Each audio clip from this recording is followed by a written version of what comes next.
right, hey. I think I got enough battery power. I think I got enough battery power to react to one more um video. I'm on my laptop and I don't have the greatest setup right now, but hey, we're working with what we got. I thought this video was interesting. Once again, it showed up on my feed. This channel has been phenomenal at suggesting video. Ooh, I'm seeing things on the side which I might send to myself later.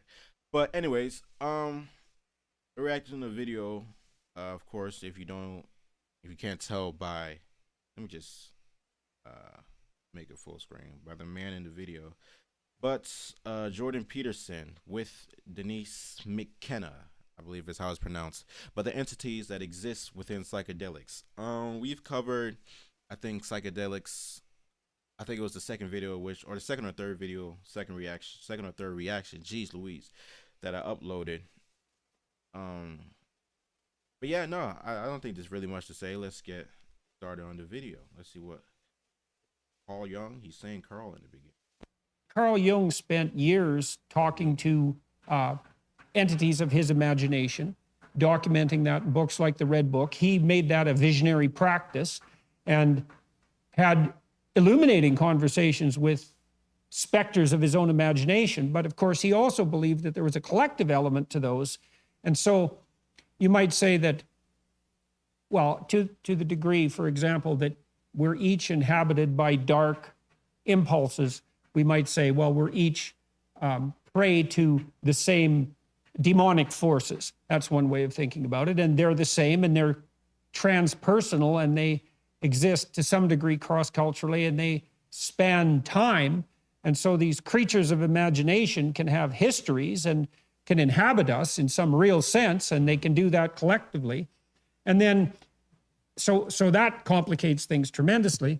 But then I would also ask, in your investigations, your long-term investigations of multiple ayahuasca experiences across different people, are there any commonalities of entities that strike you as particularly significant? I know people talk about clown figures, for example, mechanical clowns in the DMT state, and elf machines and this sort of elves. thing. Yeah, exactly. The elf Elves. machines. And of course, that's complicated too, because once one person starts talking about it, that might increase the probability that other people would experience it. But have you seen commonalities of entity experience that would suggest something, the existence of something that is at least transpersonal, even though it might also still be subjective, whatever that means in such a context? Yes, I have, and I think this exists in these shamanic traditions, and the ayahuasca is a particularly good example of that. And again, I have not seen anything that convinces me. I mean, I'm basically a Jungian, so I believe in the collective unconscious as this, it's a good model, this transpersonal realm of shared archetypes and all that. And then there's the individual unconscious. I haven't seen anything in the reports of the psychonauts that would not fit into that model, that says, oh, well, this doesn't really fit. This is outside that model. And so that model's not valid. I haven't seen that. I think that it is. I think basically these entities, they are experienced as real, but they come from the collective unconscious. And if you look at the ayahuasca traditions, and there is an interesting book here that's very illustrative of this, which many people know about. It's the book that. You're familiar with the artist Pablo Amaringo, the visionary Peruvian artist. He and Luis Eduardo Luna wrote a book. He painted his visions, right? He remembered all his visions in perfect detail, painted these visions. And Eduardo and he collaborated on a book called Ayahuasca Visions, the religious iconography of a Peruvian shaman. It's still in print. The book is remarkable because it's its typical coffee table style format with full color illustrations of the visions on one page and Eduardo's descriptions in English on the facing page, dissecting all the elements. I think that'll be interesting to look into. I might have to do that on my own time, but it's hard to discern for it because it's like if an individual somehow come across this books or come across that book or maybe there's other books on it too. But like if you say you're looking to study the history of psychedelic experiences before you try it on yourself, it's like it's like the moment you go under, are you influenced about the things in which you may have recently learned before uh uh taking on this the psychedelic or undergoing, I don't know, taking on undergoing, I don't even know what I'm saying. But like I don't think it's far fetched to say that some of the I think what we need is a variable that's untouched, which they might get into later on because what was he saying? Jordan Peterson was referring to an experience that was transpersonal, but I think say okay without any psychedelics, the experiences in which we have when we're sober, we have similar experiences, but is it because we're influenced to see something a certain way? So say maybe we're looking at a painting, you know, sober mind and whatnot, and we're looking at a painting, and then we have our interpretation of the painting, and then a group of people who haven't seen it, we tell them about the our interpretations, which then further influences and makes it more likely. I think he was speaking on Jordan was speaking on earlier. Influence the likelihood, not influence, grades the likelihood that they too have the same experience or same interpretation of that painting. And so, like I was saying, I think we need a I forgot the science word. It's not like untouched variable. It's something else, but that's how I'm wishing to describe it as right now. But I don't know if there's been science experiments conducted around this idea of entities existing within psychedelics. But if there is, I guess I'll look into it and read more on it. But it's very interesting, you know. The entities and everything else that you see in these visions, as narrated by Pablo. I mean, Pablo, you know, Eduardo Luna was basically just the transcriber, but Pablo described in great detail, dissected each one of these paintings, and there are about, I guess, 20 or so of these paintings in this book. And it's basically a course in vegetalismo. It's talking about vegetalismo, this practice, which is really a amalgam of many indigenous traditions and kind of mushed together into a mestizo tradition. But he describes these entities. You know, they all have names. They have a particular appearance.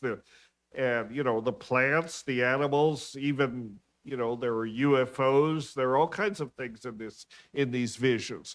Pablo describes every one of them, and any ayahuasquero in training, work, you know, apprenticing under Pablo or any of these traditional ayahuasqueros, they're gonna see these things. You know, I mean, this is a cultural context.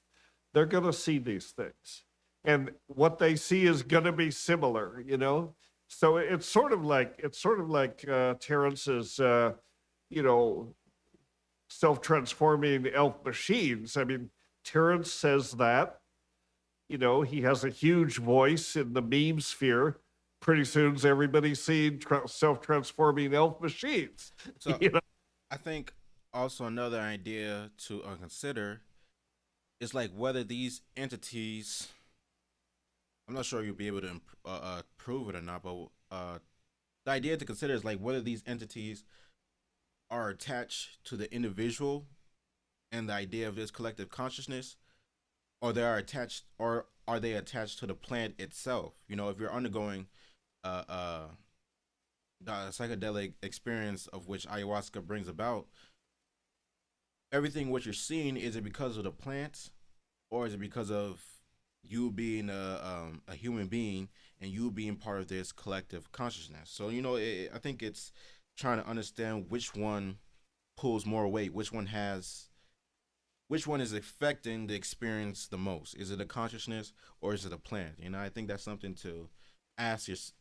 well, you could ask yourself, but I don't know how far you would get with that question, just, you know, with yourself. But I think that's something to be talked about.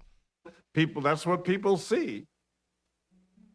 Postmodernism is tearing our world apart. The one thing that may be able to unite us is What a is mass this? return to our Judeo-Christian roots.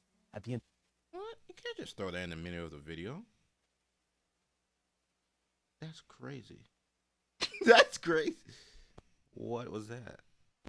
and fundamental truths would hallow today. Well, you could imagine, you know, the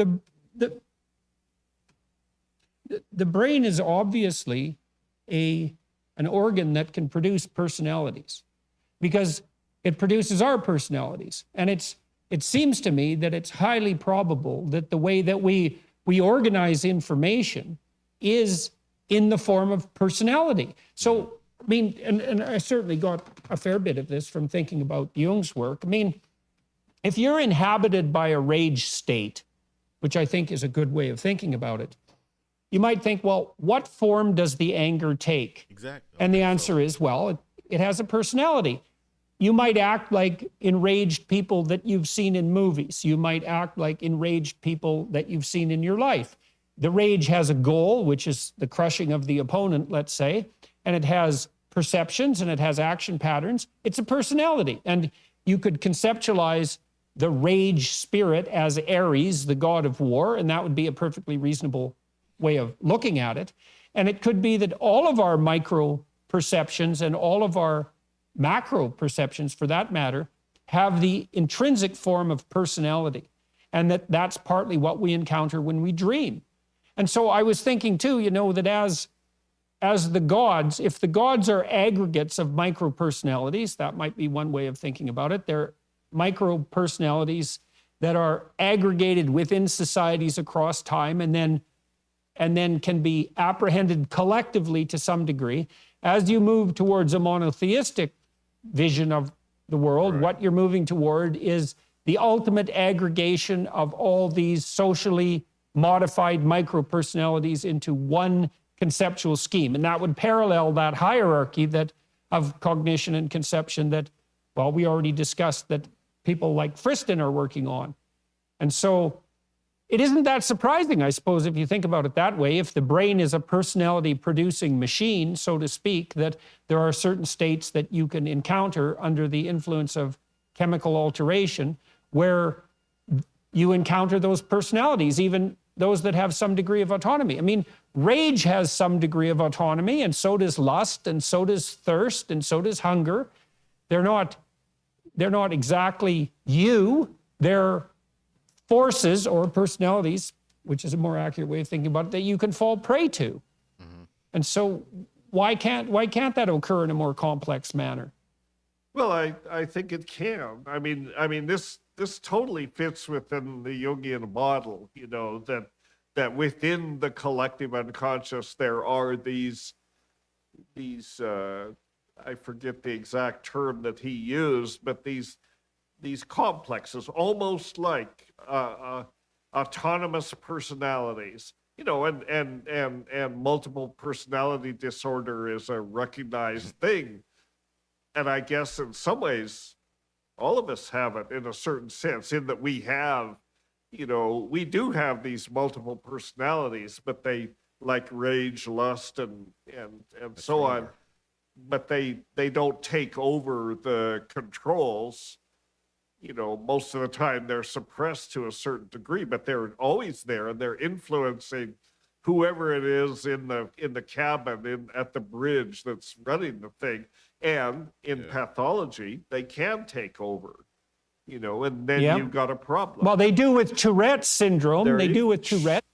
So I think in trying to understand, it's like I like the video we just reacted to 2 videos ago with the whole idea of the individual having an archetype in a sense.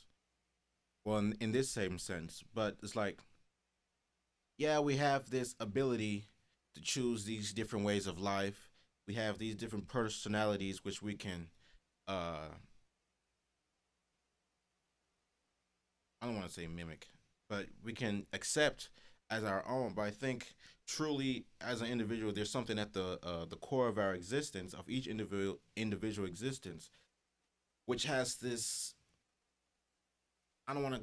I guess a calling in a sense. It has this strong pull or just desire to be at the forefront of the individual, and I think maybe that's what Dennis McKenna is referring to. You know, we have all these different personalities, these different um, feelings or thoughts in which maybe we may have, but they're very much, as he referred to it being, they're very much suppressed. They're not as prominent as that one core personality in which comes about a lot of time consistently throughout our life. So yeah.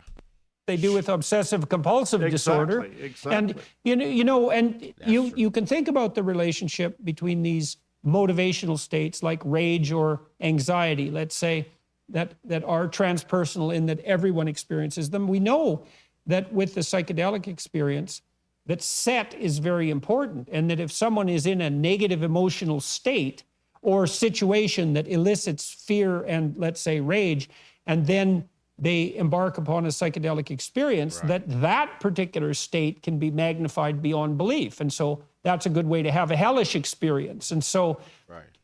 we do have to remember, and I know, of course, you do, that the psychedelic experiences that we're talking about are ritualized so that an absolutely dreadful outcome is less probable. But you might say if it was just done randomly, it could easily be the magnification of a state of terror or a state of rage as the magnification as a state of enlightenment or bliss. Right. So this is the importance of the ritual context. This is exactly that. What these traditions have grown around is the idea that there needs to be an appropriate set and setting. There needs to be an appropriate set, the most important variable, certainly. And I sometimes say in my talks, I say ayahuasca is a liquid. Ayahuasca will fill any vessel you create for it. Okay, that's the end of the video. Great video. Very informational as always. But yeah, that's just to kind of cap it off. I think that's one of the things to discern and talk about and try to figure out, or get as close to figuring it out as we can about. Because the thing is, for me personally, if I ever do embark on, I guess it is a journey, a psychedelic journey. I'm trying to be in a state of mind where I extract the most out of the experience. And the thing in which I want to extract from that experience, well, then, sometimes they say you can't go in there expecting anything. But because the whole idea, because if I'm in a state of mind of, as Jordan Peterson was referring to at the end, of like fear or rage, the likelihood of me going through something which is which correlates to my to what I'm feeling inside, it greatens, it shoots up, there's an uptick in it. But for me personally, I'm wishing to be in a state of mind, or somehow if there's a way I can increase the likelihood that when I do go under the experience, I go under it and I go through this experience, which is more so how do I say, skewed, I guess, where the likelihood of the experience is more so, I don't know if I explained it wrong. I probably just said a whole bunch of BS which didn't make sense, but I guess let me just take a break and try to explain it. When undergoing such an experience, is I want an experience which will allow me to learn more about myself. That's all I'm trying to say. Like I want to be able to go on an experience and I learn more about myself. You know, I don't want the experience to be based off a moment which happened, you know, maybe a day before I took the I took the plan, I took the psychedelic. Like I want the experience to be based off the general ex- the summary, I guess, of my life. You know, I don't know if I'm explaining it right, but hopefully you get it. Hopefully you don't. If you don't get it, maybe I'll be able to explain it better down in the comments if you guys are still confused about it. But hey, man, great video. Um, About to wrap it up. We're coming to an end. Well, we've come to an end. There's nothing to wrap up. This is the end of the video. So please leave a like, do subscribe, do turn on post notifications. But if you're not going to do any of that, if there's anything you do, please do leave a comment. I would like to have a conversation with you. Good day.